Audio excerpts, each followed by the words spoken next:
நாம் தமிழர் கட்சி எல்லாருக்கும் தெரியலண்ணே, எல்லாருக்கும் போய் சேரல. காரணம் என்ன தெரியுமாண்ணே? நாங்க ஓட்டுக்கு காசு கொடுக்கலண்ணே. அண்ணன் திமுக அதிமுக ஓட்டுக்கு காசு கொடுப்பாங்கண்ணே. ஓட்டுக்கு காசு கொடுக்கையில கிளை செயலாளருக்கு 1 லட்சம் 2 லட்சம், ஊராட்சி செயலாளருக்கு 5 லட்சம் 10 லட்சம் காசு கொடுப்பாங்கண்ணே. அதை அவங்க பிரிச்சு கொடுக்கையில அவங்களுக்கும் பங்கு இருக்குமே அதுல. அப்ப என்ன நினைக்கிறாங்க? அது ஒரு பிசினஸ் ஆயிருந்தேன், வியாபாரம் ஆயிருந்தேன். திமுக இன்னைக்கு ஒரு கொடியை கட்டிக்கிட்டு இன்னைக்கு போய் ஓட்டு கேட்க போனா ஒரு பொம்பளை ஆளுக்கு 500 ரூபாய் காசுனே, சாப்பாடுனே. இதோட சேர்த்து ஆம்பளை போனேன்னா 1000 ரூபாய் சம்பளம்னே, ஒரு கோட்டுனே, ஒரு பிரியாணினே. இதுதான் இன்னைக்கு நடைமுறை. நாம் தமிழர் கட்சி அப்படி கிடையாதுன்னு. இங்க வந்து எங்க கட்சிக்கு பிரச்சாரம் செய்ய வந்த தம்பிகள் அந்த வெள்ளை கலர் டி ஷர்ட் போட்டு நிக்கிறாங்க பாத்தீங்கன்னா, அந்த வெள்ளை நிற சீருடை போட்டு நிக்கக்கூடிய என்னுடைய தம்பிமார்கள் அவங்க காசுல தானே டீ குடிக்கிறாங்க. எங்கள்கிட்ட கேட்க மாட்டாங்கண்ணே. நாங்க வாங்கி கொடுத்தாலும் குடிப்பாங்கண்ணே. எங்களால் எப்பயாவது ஒரு நேரம் முடியும்னு பிரச்சாரம் முடிஞ்சு போயில ஒரு தேநீரோ ஒரு சாப்பாடோ தான் வாங்கி கொடுப்போம்னே. எங்களால் பிரியாணிலாம் வாங்கி கொடுக்க முடியாது. ஏதோ எங்களால் முடிஞ்சு தக்காளி சாதமா தயிர் சாதம் வாங்கி கொடுப்போம்னே. இந்த அளவில் தான் கட்சி இருக்கு. அண்ணே, எங்க கட்சியில் இருக்க 234 பேர் வேட்பாளர்ல ஒருத்தர் கூட ஒரு டிகிரி முடிக்காத நபர் கிடையாதுன்னு. எங்க கட்சியில மற்ற கட்சிகள் மாதிரி எங்க கட்சி கிடையாதுன்னு. நாம் தமிழர் கட்சி மற்ற கட்சிகள் மாதிரி கிடையாதுன்னு. நாவிதருக்கு சீட்டு கொடுத்துருக்காங்களா எங்கேயாவது? மருத்துவர் சமுதாயம் முடிவிட்டுவாங்களா? சலன் வச்சிருக்க நபர்கள் எங்கேயாவது இது வரைக்கும் எம்எல்ஏ வேட்பாளர் ஆயிருக்காங்களா? ஆனா எம்எல்ஏ ஆகுறாங்க ஆகல, எம்பி ஆகுறாங்க ஆகல, போட்டிகளுக்கு வாய்ப்பு கிடைக்கணும்னு இது வரைக்கும் எங்கேயாவது நாவிதர்னு சொல்லக்கூடிய சலூன் கடை வச்சிருக்காங்க. அண்ணே, நான் ஏன் சொல்றேன்னா, அண்ணே நீங்க எதுவும் தப்பா நினைச்சுக்காதீங்க. மருத்துவர் சமுதாயத்துக்கு எங்கேயாவது தேர்தலில் போட்டிகளுக்கு வாய்ப்பு கிடைச்சிருக்கா? இது வரைக்கும் எங்கேயாவது உள்ளுக்குள்ள மருத்துவர் சமுதாயம் அண்ணமாரி உள்ள இருப்பீங்க, சலூன் கடையில் இருப்பீங்க, யாராவது ஒருத்தர் சொல்லுங்க. இது வரைக்கும் வேற சமுதாயத்துக்கு சீட்டு கொடுத்திருப்பாங்க. மருத்துவர் சமுதாயத்துக்கு யாராவது சீட்டு கொடுக்க பாத்துறீங்களா? நாம் தமிழர் கட்சி 2 மருத்துவர் சமுதாயத்துக்கு சீட்டு கொடுத்திருக்கு. நாம் தமிழர் கட்சி குயவர் சமுதாயம், மண்பானை செய்யக்கூடிய குயவர் சமுதாயத்திற்கு 2 பேருக்கு தேர்தலில் போட்டியிட வாய்ப்பு கொடுத்திருக்கு. நாம் தமிழர் கட்சி வண்ணார் சமுதாயம், துணித வைக்கும் வண்ணார் சமுதாயத்திற்கு 2 பேருக்கு போட்டியிட வாய்ப்பு கொடுத்திருக்கு. அதே மாதிரி குறவர்னு சொல்லுவோம், குறவர் சமுதாயத்துக்கு 2 தொகுதியில போட்டியிட வாய்ப்பு கொடுத்திருக்கு. இதுவரைக்கும் உலக அரங்கிலே உலக வரலாற்றிலே கொடுக்காத ஒண்ணு அண்ணன் சீமான் திருநங்கைக்கு போட்டியிட வாய்ப்பு கிடைச்சிருக்கு. இன்ன வரையும் எங்கேயாவது போய் திருநங்கைக்கு வாடகைக்கு வீடு கேளுங்க, கொடுக்க மாட்டாங்க. கடை ஒண்ணு வாடகைக்கு கேளுங்க, கொடுக்க மாட்டாங்க. வாடகைக்கு கடை கொடுக்கல, வாடகைக்கு வீடு கொடுக்கல. வாழவே வழி இல்லாமல் இருக்கக்கூடிய திருநங்கைகளை, இந்த சமுதாயம் புறக்கணிக்கக்கூடிய திருநங்கைகளை சட்டமன்றத்திற்கு அனுப்பி அவர்களுடைய குறைகளையும் அவர்களுடைய குரலிலே சட்டசபையில பேச வைக்க வேண்டும் என்று நினைத்த ஒரே தலைவன் என்னுடைய அண்ணன் செந்தமலன் சீமான் மட்டும்தானே. நாம் தமிழர் கட்சி மட்டும்தானே. அண்ணன், இது ஜெயலலிதாவை பார்த்து உருவான கட்சி கிடையாதுன்னு, கருணாநிதியை பார்த்து உருவான கட்சி கிடையாதுன்னு, எம்ஜிஆரையோ நேருவையோ பார்த்து உருவான கட்சி கிடையாதுன்னு. இது உலகமே வியந்து போற்றிய என் தேசிய தலைவர் பிரபாகரனை பார்த்து பிரபாகரனுடைய வார்த்தை கிணங்க உத்தரவை கிணங்க ஆரம்பிக்கப்பட்ட கட்சி என்று ஒன்று உண்டு என்றால் அது நாம் தமிழர் கட்சி தானே. ஒரு தடவை நாம் தமிழர் கட்சியுடைய கொள்கையில படிச்சு பாருங்க. அண்ணே, பொதுவா ஏன் தெரியுமானே, வண்ணாறு நாவிதர் மருத்துவர் சமுதாயம் குறவர் குயவர் இவங்களுக்கு எல்லாம் சீட்டு கொடுக்க மாட்டாங்க. பொதுவா என்னன்னா, இப்ப அம்பாசமுத்திரம் சட்டமன்ற தொகுதி இருக்குன்னு வச்சுக்கணும், திருநெல்வேலி மாவட்டம் இருக்குன்னு வச்சுக்கணும். அந்த மாவட்டத்தில் எந்த சாதி பெரும்பான்மையா இருக்காங்க, அம்பாசமுத்திரத்தில் எந்த சாதி பெரும்பான்மையா இருக்காங்க, அந்த பெரும்பான்மையா இருக்கக்கூடிய ஒரு சாதியில யார் பெரும் பணக்காரனா இருக்கான், எவன் 50 கோடி செலவழிப்பேன், எவன் 100 கோடி செலவழிப்பான்னு பார்த்து தானே சீட்டு கொடுக்குறாங்க. அண்ணே, மக்கள் சேவை செய்வதற்கு எதற்குனே பணம்? எம்எல்ஏவுக்கு எம்பிக்கு என்னென்ன வேலை? சம்பளத்துக்கு ஆவண எம்எல்ஏ எம்பி வர்றாங்க. 1 லட்சம் ரூபாய் மாசம் சம்பளம் வாங்குறக்கா எம்எல்ஏ எம்பி இத்தனை கோடி செலவழிக்கிறாங்க? கிடையாதுன்னு. மக்கள் சேவை செய்வதற்கு தானே அரசியல் என்ற ஒரு அற்புதமான துறையை இந்த திராவிட பன்னிகள்லாம் சேர்ந்து சாக்கடையா மாத்திட்டாங்கன்னு, வியாபாரமா மாத்திட்டாங்கன்னு. வியாபாரமா மாத்தினுடைய விளைவு தானே 50 கோடி ரூபாய் செலவழிக்கக்கூடிய பெரிய சாதி, அதிக மக்கள் தொகையை கொண்ட சாதிக்கு தான் சீட்டுன்னு சொல்றாங்கன்னு. அவர் 50 கோடி 100 கோடியை செலவழிச்சு எம்எல்ஏ ஆகிறாரு, எம்பி ஆகிறாரு, அமைச்சர் ஆகிறாரு, முதலமைச்சர் ஆகிறாரு. வெற்றி பெற்று வந்த பிறகு இங்க இருக்கக்கூடிய மலையை வெட்டி விற்கிறாரு, தாமிரபரணியில் இருக்கக்கூடிய மணலப்புறம் அள்ளி விட்டு விற்கிறாங்க, கஞ்சா விற்கிறாங்க, சாரா விற்கிறாங்க, இன்னும் செய்யக்கூடாத தொழிலை பூரா செய்யறானே. காரணம் என்னன்னா, அந்த தேர்தலில் 50 கோடி 100 கோடி லஞ்சமா நம்மளுக்கு கொடுத்திருக்காங்க. தேர்தலில் 50 கோடி 100 கோடியை நாம லஞ்சமா வாங்கிட்டோம்னே. ஓட்டுக்கு 1000 ரூபாய் 500 ரூபாய் நம்ம வாங்கினதுன்னு இந்த நாடு நாசமா போறதுக்கு முதல் லஞ்சம், முதல் காரணம். இந்த நாடு நல்லா இல்ல, நாசமா போச்சு, கொலை செய்யறாங்க, கொள்ளை அடிக்கிறாங்க. நைட் நேரத்தில் ஒரு பொம்பளை போக முடியல, கையை பிடிச்சி வைக்கிற, 2 வயசு பிள்ளைய கற்பழிக்கிற, 82 வயசு பிள்ளைய கஞ்சாவை போட்டு கற்பழிக்கிறான்னு. அது காரணம் கஞ்சா விற்பதற்கு எம்எல்ஏவுக்கு எம்பிக்கு ஓட்டு போட்டது நம்மனே. சாராய் விற்கிறதுக்கு முதலமைச்சருக்கு பிரதமருக்கு ஓட்டு போட்டது நம்மனே. ஆக இந்த நாட்டில் நடக்கூடிய எல்லா வகையான பிரச்சனைக்கும் காரணமா இருக்கிறது நாம தானே. இப்படியெல்லாம் இந்த ஜனநாயக நாட்டை பணநாயகமா மாற்றிய விளைவுல இங்க இருக்கக்கூடிய குறைந்தபட்ச மக்கள் தொகை கொண்ட நாடு பூரா பரவி வாழக்கூடிய, ஆனா எங்கேயாவது சலுகைக்காரங்க ஒரு 50,000 பேர் ஒரே இடத்துல வாழ முடியுமானே? தொழில் பண்ண முடியுமானே? எங்கேயாவது ஒரு 50,000 பேர் ஒரே இடத்துல வண்ணார் சமுதாயம் வாழ முடியுமானே? தொழில் பண்ண முடியுமானே? எங்கேயாவது ஒரு இடத்துல ஒரு 50,000 மக்கள் மொத்தமாக குயவர்னு சொல்லக்கூடிய மண்பானை செய்யக்கூடியவங்க அல்லது சாமி சிலைகள் செய்யக்கூடியவங்க வாழ முடியுமானே? ஏன்னா அவர்கள் தொழிலின் காரணமாக ஊர்களில் நாடுகளில் பறந்து வாழக்கூடிய ஆங்காங்கே வாழக்கூடிய ஒரு சமுதாயம். அவர்கள் ஒரே இடத்துல மக்கள் அடர்த்தியா வாழ முடியாதுன்னு அவ்வளவு சமுதாய மக்கள் அவர்கிட்ட இல்லைன்னு. அப்ப அந்த மக்களுடைய குரலை முடிக்கணுமா இல்லையானு? அண்ணே சுதந்திரம் வாங்கி 60 வருஷம் ஆச்சுன்னு யாராவது ஒரு வண்ணார், யாராவது ஒரு நாவிதர், யாராவது ஒரு மருத்துவர் இது வரைக்கும் சட்டசபையை போயிருப்பாரானே? சட்டசபையில வாசப்படியே பார்த்துக்க முடியுமானே? சட்டசபையில வாசப்படியே பார்க்க முடியாதவங்களுக்கு தேர்தலில் போட்டியிடுற வாய்ப்பு எப்படி கிடைக்கும்? தேர்தலில் போட்டியிடவே வாய்ப்பு கிடைக்காது, அவங்க எப்படிதான் வெற்றி பெற முடியும்? தேர்தலில் போட்டியிடவே வெற்றி பெற வாய்ப்பு கிடைக்காது, அவங்க எப்படிதான் சட்டசபையில போய் பேச முடியும்? அண்ணே எங்கேயாவது ஒரு இடத்துல நாவிதர் சமுதாயத்தையோ மருத்துவர் சமுதாயத்தையோ வண்ணார் சமுதாயத்தையோ குயவரையோ குறவரையோ நாம ஒரு நம்மளுக்கு நிகரா பார்த்திருக்கோமானு? யாருமே பார்க்கல. காரணம் என்ன? அவர்களுடைய உழைப்பு, அவருடைய வேலை, அவருடைய தொழில், இதை பார்த்து ஜாதிய ரீதியாக நம்ம புறக்கணிச்சு வச்சோம்னே இந்த சமுதாயங்களை வீழ்ந்து விடக் கூடாது, எழுந்து விட வேண்டும். இந்த சமுதாயத்துடைய குறைகளும் இந்த சமுதாயத்துடைய வேதனைகளும் மக்களுடைய கண்ணீரும் இந்த சட்டசபையில் உழைக்கணும். அந்த நபர்களுடைய வேதனையை அவர்களுடைய வாயாலேயே அவர்களுடைய குறைய சலுகைக்காரருக்கு என்னென்ன பிரச்சனை இருக்கு, என்னென்ன கஷ்டம் இருக்கு, என்னென்ன கொடுமை இருக்கு, கார்பரேட் உள்ள வந்துட்டான சலுகையில கூட ஒரு காலத்துல மருத்துவ சமுதாயம் சலுகை வச்சிருக்கான். இன்னைக்கு பூரா கார்பரேட் நிறுவனம் உள்ள வந்துட்டான அவனுடைய தொழில் பாதிக்கப்பட்டுச்சுன்னு அவனுக்கு வேற தொழில் தெரியாதுன்னு நிக்க வேலை இல்லாம நடக்க வேலை இல்லாம ஆக போறானே, குடிக்க கஞ்சி இல்லாம ஆக போதுன்னு அவருக்கான பிரச்சனையை பேசுவதற்கு சட்டசபையில் அவனுக்கு ஒரு வாய்ப்பு வேணும். அப்ப மருத்துவ சமுதாய மக்களுக்கு ஒரு வாய்ப்பை நாம் தமிழர் கட்சி கொடுத்திருக்கேன். இன்னைக்கு வண்ணார் சமுதாயத்துடைய குலத்தொழிலாக இருக்கக்கூடிய வண்ணம் தீட்டுதல், வண்ணார் சமுதாயம் என்பது துணி தவிப்பது அவர்களுடைய குலத்தொழில் அல்ல, அவர்களுடைய குலத்தொழில் வண்ணம் தீட்டுவது. அதாவது சேலைக்கு வயிற்றுக்கு சாயம் போடுறது அவங்களுடைய வேலை ஒரு காலத்துல. அதற்கு பிறகு வேற ஒரு சமுதாயத்தை இங்கு ஆண்ட மன்னர்கள், ஆந்திராவிலிருந்து ஆள வந்த மன்னர்கள் கொண்டு வந்து விஜயநகர பேரரசினுடைய காலகட்டத்திற்கு பிறகு இந்த வண்ணார் சமுதாயத்திற்கு பதிலாக வேற சமுதாய மக்களை இங்கே குடியமர்த்தியதனுடைய காரணமாக அவர்களுடைய தொழில் பாதிக்கப்பட்டு வேற வழி இல்லாம துணி வெளுக்கிறது, அயன் பண்ற சொல்லக்கூடிய இஸ்திரி போடுற வேலைகளுக்கு அவங்க போயிட்டாங்க. அந்த சமுதாயத்தினுடைய தொழிலுக்குள்ள இன்னைக்கு கார்பரேட் நிறுவனம் வந்துட்டாங்க, அந்த தொழிலும் அழிய போகுது. அப்ப அவர்களுடைய குரலாக சட்டசபையில் ஒழிக்கும் போது அவங்களுக்கு ஒரு மானிய விலையில ஒரு 10 லட்சம் ரூபாய் கடன், 5 லட்சம் ரூபாய் சரியா கட்டணும், மிச்சம் 5 லட்சம் ரூபாய் தள்ளுபடி அப்படின்னு சொன்னாங்க. நல்லா இருப்பாங்க. ஒரு வண்ணார் சமுதாயம் துணி தவிக்கிற நபர்கள் அவர்களுக்கு ஒரு 10 லட்சம் ரூபாய் உனக்கு ஒரு மானியம், ஒரு 10 லட்சம் ரூபாய் உனக்கு கடன் கொடுக்குறேன், வட்டியிலா கடன் கொடுக்குறேன், அந்த 10 லட்சம் ரூபாய் நீ சரியா கட்டிட்டா 5 லட்சம் ரூபாய் உனக்கு மானியம் சொன்னா அந்த தொழில் விரிவடையும், அந்த குடும்பம் நல்லா இருக்கணும், அதன் பிள்ளை ஊட்டியும் அவர்களுடைய பிள்ளை ஊட்டியும் நம்ம பிள்ளை ஊட்டி மாதிரி நல்லா படிக்கணும். அப்ப இந்த சமுதாயத்தில் யாரெல்லாம் பின்தங்கி இருக்காங்களோ, யாரெல்லாம் வழி இல்லாம இருக்கிறார்களோ, யாரெல்லாம் புறக்கணிக்கப்படுகிறார்களோ, ஜாதியாலோ பொருளாதாரத்தாலோ யாரெல்லாம் புறக்கணிக்கப்படுறாங்களோ அவங்களும் சட்டசபைக்கு வரணும். சட்டசபையில் அவர்கள் குரலும் அவர்களுடைய கஷ்டங்களை, அவருடைய துன்பங்களை, அவருடைய வேதனைகளை அவர்களுடைய குரலையே அங்க பேசுற பிரதிபலிக்கின்ற ஒரே காரணத்துக்காக நாம் தமிழர் கட்சி இந்த எல்லா சமுதாயத்தையும் சீட்டு கொடுத்திருக்கு. அப்படின்னா மற்ற சமுதாயத்துக்கு இல்லையா அண்ணே? இங்க வாழக்கூடிய மற்ற திமுக அதிமுகவுக்கு எந்தெந்த கட்சிகள்லாம் ஓட்டு போறீங்களோ அந்த கட்சிகள் மற்ற பெரும்பான்மையான சாதிகளுக்கு மட்டும்தான் கொடுத்தாங்க. ஆனா நாம் தமிழர் கட்சி பெரும்பான்மையா வாழக்கூடிய சமுதாயம் யாராரோ அவங்களுக்கும் அவருடைய மக்கள் தொகையை பொறுத்து பிரதிநிதித்துவம். யாரெல்லாம் இங்கு சிறுபான்மையான வேற ஒன்று அவர்கள் சமுதாய ரீதியாக மக்கள் தொகையில் குறைவாக இருக்கிறீர்களோ அவர்களுக்கு தகுந்தாற்போல் உங்களுடைய குரலாக ஒழிப்பதற்கு அவங்களுக்கான வாய்ப்பு இப்படி கொடுத்த ஒரே கட்சி நாம் தமிழர் கட்சி மட்டும்தானே. நாம் தமிழர் கட்சி மற்ற கட்சிகள் மாதிரி TV, mixie, grinder, washing machine, 8000 ரூபாய் டோக்கன் இது எதுவுமே இலவசமா கொடுக்க மாட்டோம். இதெல்லாம் எதிர்பார்த்துறாங்க. 5 பைசா கூட கொடுக்க மாட்டோம். நீங்க என்ன வேணாலும் எங்களுக்கு ஓட்டு போடலாட்டியும் ஓட்டு போடணுங்கிறது எங்க தேவை. கண்டிப்பாக நீங்க ஓட்டு போடணும்னு சொல்றோம். 5 வருஷமா தோத்துக்கிட்டு இருக்கோம். ஆனால் நீங்க எங்கள்கிட்ட ஓட்டு போட்டாலும் போடாவிட்டாலும் நாங்கள் இலவசத்தை கொடுக்க மாட்டோங்க. ஐயா இந்த டீ கடையில வந்து நான் கேட்கிறேன், அண்ணே பசிக்குதுன்னு ஒரு டீ கொடுங்கன்னு கேட்கிறேன், ஒரு 5 ரூபாய் காசு கொடுங்கன்னு கேட்கிறேன். அதுக்கு பேர் என்னங்கய்யா? பிச்சை. அதுக்கு பேர் பிச்சை. நான் ஒரு கடையில் வந்து சேலம் கடையில் வந்து அண்ணே 10 ரூபா கொடுங்கன்னு கேட்கிறேன். அதுக்கு பேர் என்ன? பிச்சை. மளிகை கடையில் வந்து 2 வாழைப்பழம் கொடுங்கன்னு கேட்கிறேன். அதுக்கு பேர் என்ன? பிச்சை. ஒரு தனிநபர் கடைகளிலேயே தெருவிலேயே வீட்டிலேயே போய் சோறு கொடுங்க, 5 ரூபா கொடுங்க, 10 ரூபா கொடுங்க கேட்டா அதுக்கு பேர் பிச்சைங்கய்யா. ஆனா நீங்கள் என்னன்னு மொத்தமா போய் ரேஷன் கடையில் முன்னாடி நின்று வரிசையா நின்றோம்னா டோக்கன் நின்றாலோ, இலவச வேட்டி, இலவச சேலை, இலவச அரிசி, இலவச பருப்பு நின்றாலோ அதற்கு பேர் பிச்சையும் இல்லை, இலவசம்னு சொல்றாங்க ஐயா. ஆனா உண்மையிலே அதுக்கு பேர் தாங்க பிச்சை. இந்த ஒரு தனிநபர் பிச்சை எடுத்தால் இந்த சமூகத்திற்கு பெரிய அவமானமோ அசிங்கமா கிடையாதுங்கய்யா. ஆனா ஒட்டுமொத்த சமுதாயம் பிச்சைக்காரனா மாறி நம்ம கையேந்தி பிச்சை எடுத்தா இந்த அரசு நம்ம எந்த நிலைமையில வச்சிருக்கோம் கொஞ்சம் யோசிச்சு பாருங்கய்யா. இங்க இருக்க யாராவது ஒரு தடவை ரேஷன் கடையில ஐயா இசுகி சுப்பையா பொண்டாட்டியா பாத்துறீங்களா? ஐயா ஆவுடையப்பனுடைய மனைவியை பாத்துறீங்களா? என்னைக்காவது ஒரு தடவை அம்மா துர்கா ஸ்டாலின் 1000 ரூபாய் பணம் வாங்கியிருப்பாங்களா? இன்னைக்கு இலவசமா கொடுக்க போய் 2000 ரூபாய் பணம் சொல்றாங்களா? என்னைக்காவது ஒரு தடவை உதயநிதியோட பொண்டாட்டிக்கு 2500 ரூபாய் கொடுத்துருப்பாங்களா இந்த அரசாங்கம்? யாராவது சிந்திச்சு பாருங்க. யாராவது சிந்திச்சுங்க. என்னைக்காவது உதயநிதி பொண்டாட்டி பேசுகிற வம்பாடு விட்டு நின்று 2500 ரூபாய் பணம் வாங்க நிக்குமா? 5000 ரூபாய் இப்ப போட்டாங்கல்ல, இந்த 5000 ரூபாய் யாராவது ஒருத்தர் ஸ்டாலினோட பொண்டாட்டி உதயநிதி துர்கா ஸ்டாலின் அம்மாவுக்கு கொடுத்தாங்களா? அப்படின்னா என்ன அர்த்தம்னா அவர்கள் அந்த 1000 ரூபாய் பணம் வாங்கினா அசிங்கம் நினைப்பாங்க. அவங்க அந்த ரேஷன் கடையில் கொடுக்கக்கூடிய இலவச வேட்டிய சேலையை வாங்கினா அசிங்கம் நினைப்பாங்க. அப்ப நாங்க என்ன சொல்றாங்க ஐயா, அவர்கள் வாங்காத வேட்டிய சேலை நம்மளுக்கு ஏன் கொடுக்கணும்?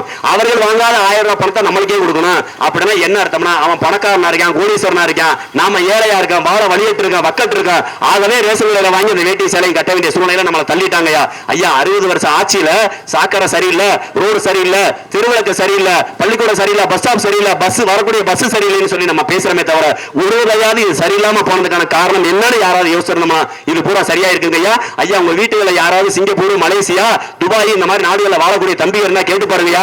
அந்த ஊர்ல ஆஸ்பத்திரி எப்படி இருக்கு, அந்த ஊர்ல அரசு மருத்துவமனை எப்படி இருக்குன்னு பாருங்கயா. நம்ம ஊர் அரசு மருத்துவமனை எப்படி இருக்குன்னு பாருங்கயா. அந்த ஊர்ல பள்ளிக்கூடம், பால்வாடி எப்படி இருக்குன்னு பாருங்க. அந்த ஊரினுடைய கல்வி எப்படி இருக்குன்னு பாருங்க. நம்ம ஊரினுடைய கல்வி எப்படி இருக்குன்னு பாருங்க. அந்த ஊரினுடைய இன்ஃப்ராஸ்ட்ரக்சர், உள்கட்டமைப்பு, கிராமத்தினுடைய கட்டமைப்பு, நகர்ப்புறத்தினுடைய கட்டமைப்பு எப்படி இருக்குன்னு கேளுங்க. சாக்கடை தண்ணி எப்படி போகும், மழை தண்ணி எப்படி போகும், தெருவிளக்கு எப்படி எரியும், பஸ் எப்படி இருக்கும், அங்க இருக்கக்கூடிய பொது போக்குவரத்து, ரயில், பஸ் எல்லாம் எப்படி இருக்குன்னு கேளுங்க. நம்ம ஊர்ல எப்படி இருக்குன்னு கேளுங்க. உண்மையை சொல்லணும், மற்ற நாடுகளை விட அதிகமான வரி செலுத்துறது நம்ம நாட்டில். மற்ற நாடுகளை விட அதிகமாக மக்கள் தொகையும் குறிப்பாக இளைஞர் பட்டாளமும் இருக்கக்கூடியது நம்ம தொகுதி, நம்ம நாடு தாங்கய்யா. இந்த நாட்டில் இளைஞர்கள் செலுத்தக்கூடிய வரி, பொதுமக்கள் செலுத்தக்கூடிய வரி, இந்த எல்லா வரியும் ஆட்டை போட்டு வெளிநாடுகளை சொத்துக்களாக இந்த அரசியல்வாதிகள் சேர்த்து வச்சவருடைய நிலை தாங்கய்யா. இந்தியாவும் தமிழ்நாடு இந்த அளவிற்கு வறுமையில வாழ்ந்துகிட்டு இருக்கு. இதெல்லாம் போக்கணும், இதெல்லாம் மாறணும். ஐயா இசக்கி சிப்பாயியோட மகனும் பேரனும் எந்த பள்ளிக்கூடத்தில் படிக்கிறாங்களோ அதே பள்ளிக்கூடத்தில் நீங்கள் நான் படிக்கணும், உங்க பிள்ளை எங்க பிள்ளையும் படிக்கணும் நினைச்சீங்கன்னா ஐயா இசக்கி சிப்பாயாவோ ஐயா ஆவடை போகணும். எந்த மருத்துவமனையில போய் மருத்துவம் பார்க்கிறாரு, ஊசி போடுறாரு, மாத்திரை மருந்து வாங்குறாரு பாருங்கய்யா. அதே ஆஸ்பத்திரியில் நம்மளும் போய் ஊசி போடுற மருந்து மாத்திரம் நம்ம நல்லா இருக்கணும், ஊசி போட வேணாம், மருந்து மாத்திரை வாங்க வேணாம். ஆனா அவசர தேவை இருந்தா போகணும் ஐயா. அப்ப நம்ம என்ன சொல்றோம், இங்க நாங்க ஆடு மாடு மிக்சி கிரைண்டர் டிவி இது போன்ற பொருட்களை இலவசமா கொடுக்க மாட்டாங்கய்யா. மாறாக தரமான சமமான கல்வியை கொடுப்பாங்கய்யா, தாய்மொழி கல்வியை கொடுப்பாங்கய்யா. ஐயா உங்க முன்னாடி நிக்கிறனால 9 பட்டப்படிப்பு படிச்சிருக்கீங்க. இந்தியாவுடைய உயரிய பட்டப்படிப்பான முனைவர் பட்ட PhD படிச்சிருக்கீங்க. அதுவும் மின்னணுவியல் மற்றும் கருவியாக்கவியல் துறை, எலக்ட்ரானிக்ஸ் அண்ட் இன்ஸ்ட்ருமெண்டேஷன்ல PhD முடிச்சிருக்கீங்க. 9 பட்டப்படி முடிச்சிருக்கீங்க. எதுக்குடா இத்தனை படி படிச்சுன்னு கேட்கிறீங்களா? படிச்சுட்டு நான் வாடி ப்ரொஃபஸரா வேலை பார்த்துக்கிறீங்க, பேராசிரியர் வேலை பார்த்து தேர்தலை சீமான் நிக்க சொல்றாரு நின்று. எங்க ஊர்ல ஐயா நத்த விஸ்வநாதன் ஒரு மனுஷன் இருக்காரு, பெரிய மனுஷன், ஒரு 20 வருஷம் அமைச்சரா இருந்தவர். அவரை ஏத்து போங்க சார், நீ போங்க அண்ணா, இல்ல போறதுன்னா போட்டும் அண்ணே போட்டும். அவர்களுக்கும் வழி இருக்கு பாவம். அவர் ஆட்டோக்காரரு, அவர் என்ன பண்ணுவாரு, அவர் பொழப்புக்காக ஓட்டுறாரு. போனேன் மகராசனார் போனேன், போய் பாட்டு போட்டு போய் என்ன சொல்ல போறாரு, இலவசமாக ஆட்டோக்காரருக்கு ஓசியா காக்கி துணி வாங்கி கொடுத்து சட்ட துணின்னு போடுவார். உடனே அசிங்கப்படுத்துவார். ஆட்டோக்காரன் வக்கத்து போயா இருக்கிற நீ கட்டுற பெட்ரோல் டீசல் வரியில இந்திய அரசாங்கமே ஓடிக்கிட்டு இருக்கு. ஆனா உனக்கு ஓசியாக காக்கி சட்டை வாங்கி கொடுத்து ஏமாத்துவாங்க, நீங்க அவருக்கு ஆட்டோ ஓட்டுவீங்க. என்ன பண்றது, போயிட்டு வாங்க. அவரு இந்த தொகுதியிலே தத்தெடுத்திருக்கீங்கிறார் சாமி. அதுதான் எனக்கு அது தெரிச்சல. ஐயா இசக்கி சுப்பையா சொல்ற, நான் ஏன் தெரியுமாங்க ஐயா எல்லா பக்கம் போனாலும் இசக்கி சுப்பையா ஐயா திட்டுறேன். ஐயா ஆண்டவன் யாரோ, ஆண்டவனா ஆண்ட படைச்ச ஆண்டவன் ஐயா, அந்த ஆண்டவன் இல்ல நாட்டை இப்பத்தே இவருக்காக பேசுறேன். வேணுக்குனே உங்களுக்கு பாரு போல.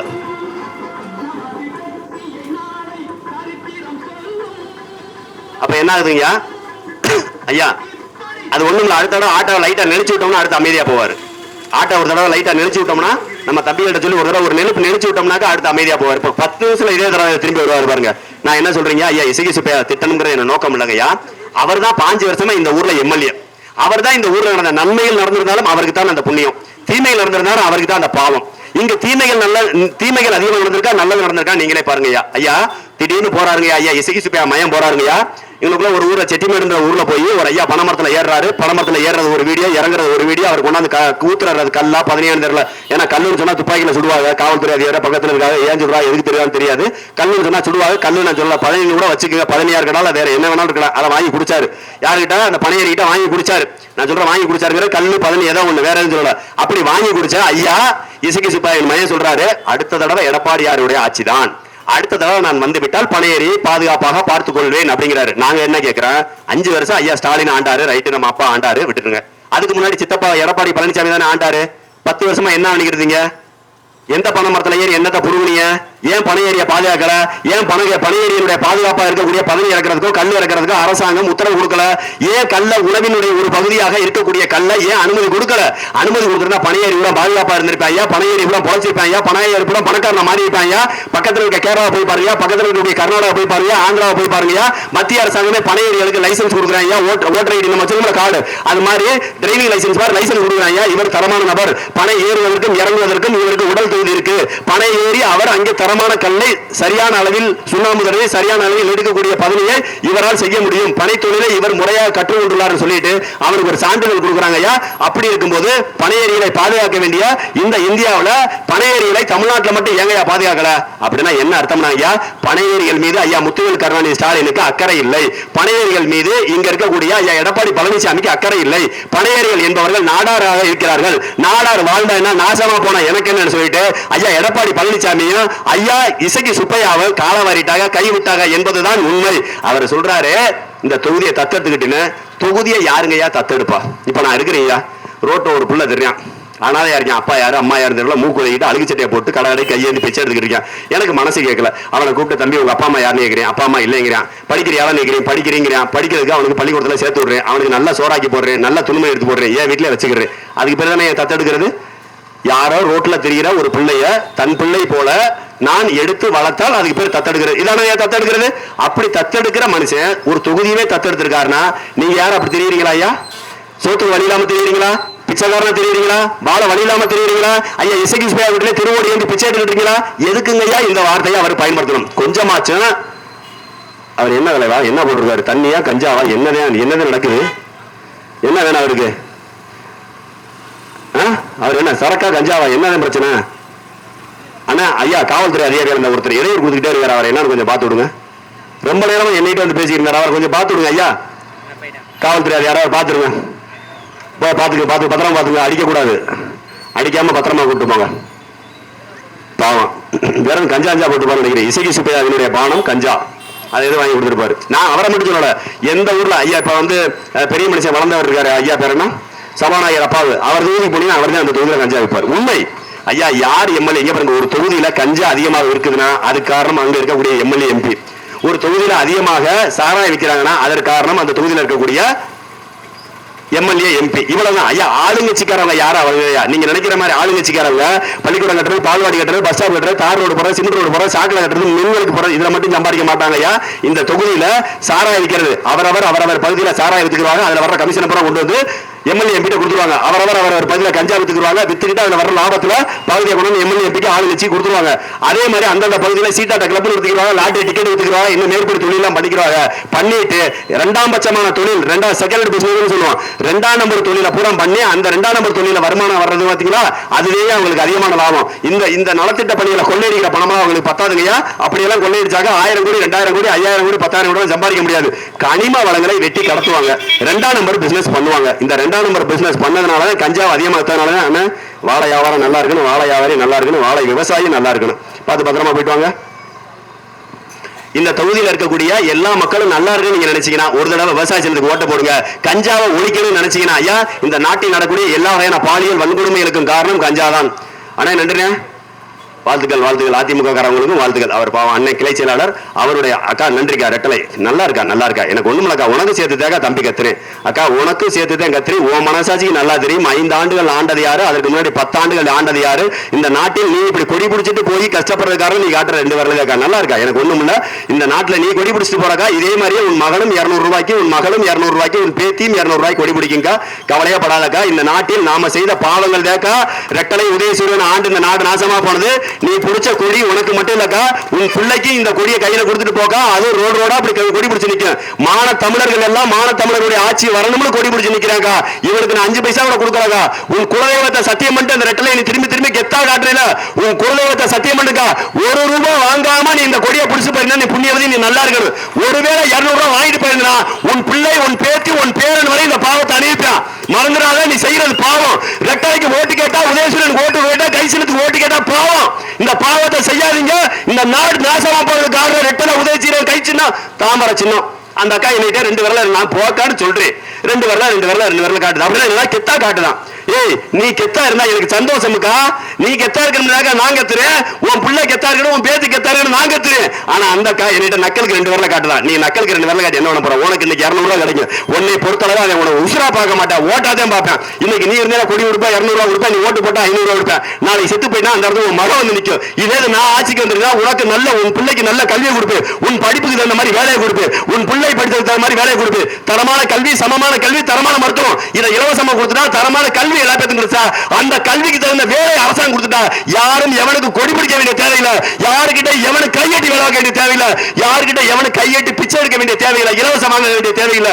உனக்கு சரியான கல்வி, உன் பிள்ளைக்கு சரியான கல்வி, கல்விக்கேற்ற வேலை, வேலைக்கேற்ற சம்பளம் கொடுத்துட்டா உனக்கு பிடிச்ச மிக்ஸி, உனக்கு பிடிச்ச கிரைண்டர், உனக்கு பிடிச்ச டிவி, பிடிச்ச கம்பெனியில பிடிச்ச டிசைன்ல பிடிச்ச கலர்ல வாங்கலாம். நீ எதுக்கு ஓட்ட மிக்ஸி, ஓட்ட டிவி, ஓட்ட கிரைண்டர் போய் கையை நிற்கணும்?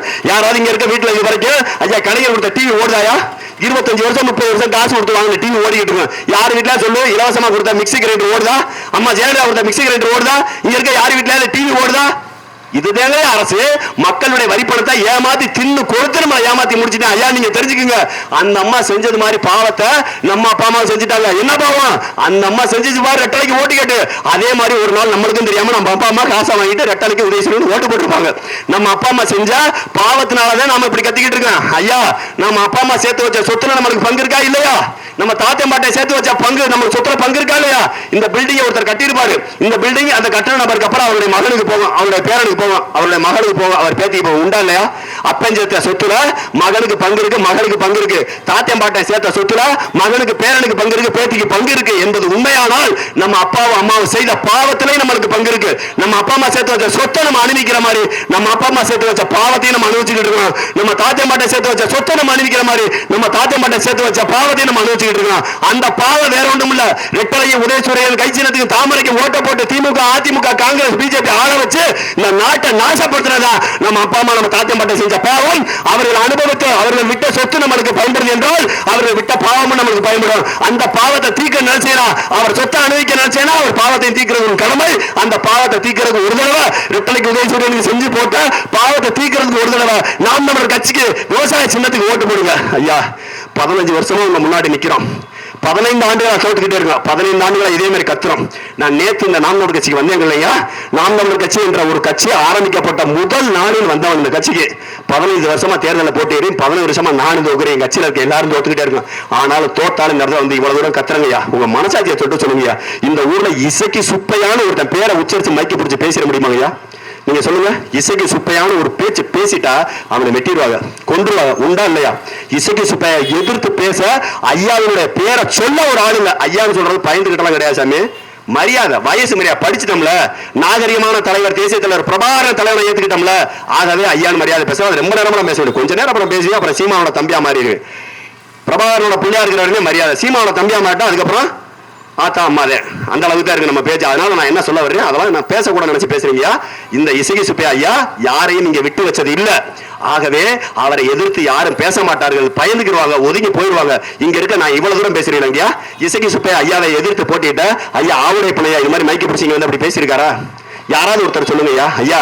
எதிர்கட்சி கூட பரவாயில்லைங்கய்யா, ஆளுங்கட்சிக்குள்ள உள்கட்சியில ரெட்டலையில ஐயா இசைக்கு சுப்பையா எதிர்த்து அந்த கட்சிக்குள்ள யாருமே நாமினேஷன் கூட இது கூட பண்ண மாட்டான், விருப்பம் கூட தாக்கல் பண்ண மாட்டாங்க. அந்த அளவிற்கு அவர் அந்த கட்சிக்குள்ளேயே சர்வாதிகாரியா இருப்பார். அந்த கட்சிக்குள்ள ஐயா இசைக்கு சுப்பையா தாண்டி ஒரு இன்னொரு எம்எல்ஏ கேண்டிடேட்டை காட்டுங்க. இசைக்கு சுப்பையா தாண்டி யாராவது ஒருத்தர் சீட்டு வாங்க முடியுமா? வாங்க முருகமணி ஐயாவும் முடியாம போயிட்டாரு. அதை நான் என்ன சொல்ல வர்றேன், அவரை எதிர்ப்பது என்பது சாதாரண விஷயம் கிடையாதுங்கய்யா. நாங்கள் எங்களுடைய உயிரை பணைய வைத்துதான் உங்கள்ட்ட வந்து பேசியிருக்கோம். நாங்கள் ஒவ்வொரு நாளும் எந்த இடத்துல ஐயா இசைக்கு சுப்பையாவுடைய ஆட்கள் எங்களை வெட்ட வருவாங்களோ குத்த வருவாங்களோன்னு கடந்துதான் போறோம். தினசரி உயிர் பயத்தை காட்டிக்கொண்டே இருக்கிறார்கள். ஒவ்வொரு நாளும் எங்களை உயிர் பயத்தை காட்டுறாங்க, ஒவ்வொரு நாளும் எங்களை மிரட்டுறாங்க, ஆளை வச்சு மிரட்டுறாங்க, காவல்துறை வச்சு மிரட்டுறாங்க, தேர்தல் ஆணையத்தை வச்சு மிரட்டுறாங்க. இதை விட கொடுமை என் கட்சிக்குள்ளே ஆள வச்சிருக்காங்க. என் கட்சிக்குள்ள இருக்க கட்சிக்காரன நீங்க எப்படி இசைக்கு சுப்பையா பேசலாம்? இசைக்கு சுப்பையா பேசினா எங்க அத்தியான் கோச்சிக்கிடுவாரு. இசைக்கு சுப்பையாவோட கூட இருக்கவர் எங்க அத்தியான் போனியா, 2 இடத்துல துண்டறிக்கை கொடுத்தியா, 2 இடத்துல மெதுவா பேசினியா, கட்சியோட கொள்கையை மட்டும் சொல்லிட்டு வந்து ஐயா இசைக்கு சுப்பையா பேசாதீன்னு எதிர்கட்சி யாருங்கள என் கட்சிக்குள்ளே இருக்கக்கூடிய ஒரு அயோக்கிய பைய என் கட்சிக்குள்ளே இருந்துட்டு எங்க அண்ணன் சீமானே ஏமாத்திட்டு எங்க அண்ணன் சீமாட்டையும் பேசிட்டு இந்த கட்சிக்குள்ளே உட்கார்ந்துட்டு இசைக்கு சுப்பையா உட்கார்ந்துருக்கான். இப்படி எல்லாம் ஆளுகளை போலீஸ்லயே ஆள் வச்சிருக்காரு, தேர்தல் ஆணையத்தை ஆள் வச்சிருக்காரு, எதிர்கட்சிகளே ஆள் வச்சிருக்காரு, என் கட்சிகளே ஆள் வச்சிருக்காரு. அப்ப எப்படியா வந்த வித்தகரா இருப்பாரு, எப்படியா வந்த வில்லனா இருப்பாரு? ஐயா அவருக்கு நீங்க ஓட்டு போறது ஒண்ணுங்க, முச்சந்தி மண் எடுத்து உங்க பிள்ளைய தலையில போறது ஒண்ணுங்க, உங்க தலையில சேர்த்து போட்டுக்குங்க. நீங்க நல்லா இருக்கிற நினைச்சுதான் இப்படி கத்துறோம். நீங்க இதை கேட்டாலும் சரி, அதில் அடுத்த தலைமுறை பிள்ளைங்க நிற்கிறாங்க, அவங்க நல்லா இருக்குன்னு நினைங்க. ஒரு தடவை படிச்ச பிள்ளைகளுக்கு ஓட்டு போடுங்க, விவசாயத்திற்கு ஓட்டு போடுங்க. நீங்க வாக்குப்பெட்டியில போய் ஓட்டு போட போகும்போது ஒன்றை மட்டும் சிந்திச்சுக்கோங்க. இங்க இருக்கக்கூடிய தாமிரபரணி ஆற பாருங்க. தாமிரபரணியோட தண்ணியை குடிக்கிற நாம கொடுத்து வச்சவர்கள். நாம குடிக்கிறது தண்ணி இல்லையா, தாமிரபரணி தாயினுடைய மார்பக பால். நாம மார்பக பாலான தண்ணியை குடிக்கிற ஐயா இசைக்கு சுப்பையா அவருடைய சகாக்களும் தாமிரபரணி தாயினுடைய மார்பை அறுத்து மணலை அள்ளி வித்து தின்னு முடிச்சுட்டாங்க. இது 2 பேருமே செஞ்சாங்க. ஐயா இசைக்கு சுப்பையா மட்டும் இல்ல, திமுகவும் செஞ்சிச்சு, அதிமுகவும் செஞ்சிச்சு, பிஜேபி செஞ்சிச்சு, காங்கிரஸ் செஞ்சுட்டு. ஐயா மண் அள்ளி விற்காத ஒரே கட்சி, மலையை வெட்டி விற்காத ஒரே கட்சி இந்த இந்தியாவில் இருக்குன்னா அது நாம் தமிழர் கட்சி மட்டும்தான் ஐயா, சீமானுடைய தம்பிகள் மட்டும்தான் ஐயா. ஆகவேதான் நாங்க துணிஞ்சு நெஞ்சோரத்தோட இந்த அளவிற்கு தொண்டை விளக்க நெஞ்சு விளக்க கத்துறோம்னா உண்மையும் நேர்மையுமாக தேசிய தலைவர் பிரபாகரனுடைய பிள்ளைகளாக சீமானுடைய தம்பிகளாக நாங்க வாழ்வதால் அதை நாங்க சொல்றோம். நீங்க ஓட்டு போட போகையில ஒரு தடவை வச்சுக்கோங்க, நீங்க செலுத்துவது போறது வெறுமன வாக்கு அல்ல, உங்கள் எதிர்கால பிள்ளைகளுடைய வாழ்க்கை. அந்த வாழ்க்கை நல்லா இருக்க நினைச்சா ஒரு தடவை விவசாய சின்னத்துக்கு ஓட்டு போடுங்க. உங்களுடைய அடுத்த தலைமுறை பிள்ளைகள் நல்லா இருக்கும். நம்ம அப்பா அம்மா நம்ம தாத்தா மாட்டோம் எல்லாரும் கஷ்டப்பட்டாங்க, நாமளும் கஷ்டப்பட்டோம். நாம பட்ட கஷ்டத்தை நம்ம பிள்ளை கடணுமா? கொஞ்சம் சிந்திச்சு பாருங்க. 200 ரூபாய்க்கு ஓட்டு கேட்டு போகுது அந்த அம்மா மாதிரி நம்ம பிள்ளையும் ஓட்டு கேட்டு போகணுமா? நம்ம வீட்டுல உட்கார்ந்து பீடி சுத்துதே நம்ம தாய்மார்கள், அம்மாமார்கள், அக்காமார்கள். அது மாதிரி நம்ம பிள்ளையும் பீடி சுத்தணுமா? நம்ம பிள்ளையெல்லாம் போய் இங்க வாழைக்கு போய் வெம்பாடு வெட்டி வாழை வெட்ட போறாங்களே, வாழை சமைக்க போறாங்களே, பாடு போட போறாங்களே, கரை கட்ட போறாங்களே, அங்க பட்ட கட்ட போறாங்களே, இந்த மாதிரி தொழில நம்ம பிள்ளையும் கஷ்டப்படணுமா? அல்லது நம்ம பிள்ளை நிம்மதியா படிச்சு சந்தோஷமா வேலை பார்க்கணுமா? முடிவு செஞ்சுக்குங்க. நம்ம பட்ட கஷ்டத்தை நம்ம பிள்ளை படக்க கூடாதுன்னு நினைக்கிறதா உண்மையான பெற்றோருடைய ஆசை, கனவு, லட்சியம் எல்லாமே. அந்த லட்சியம், கனவு எல்லாமே பெற்றோருக்கு நிறைவேற வேண்டும் என்றால் உங்கள் குழந்தை எங்கள் குழந்தை போல் எங்க பிள்ளையும் உங்க பிள்ளையும் கஷ்டப்படக்கூடாதுன்னு நீங்க நினைச்சீங்கன்னா ஒரு தடவை படிச்ச இளைஞர்களுக்கு விவசாய சங்கத்துக்கு ஓட்டு போடுங்க. வாக்கு பெட்டியில 3வது இடத்துல இருக்கும். வாக்கு பெட்டியில ஓட்டு போட போயில 3வது இடத்துல இருக்கும். விவசாய சங்கத்துக்கு ஓட்டு போடுங்க. நன்றி, நன்றி, வணக்கம். நாம் தமிழர். அன்பு உறவுகளே, அருமை உடன் பிறந்தார்களே, உங்கள் மதிப்புமிக்க வாக்குகளை அண்ணன் சீமானின் அன்பு தம்பி அண்ணன் சிவசங்கரன் அவர்களுக்கு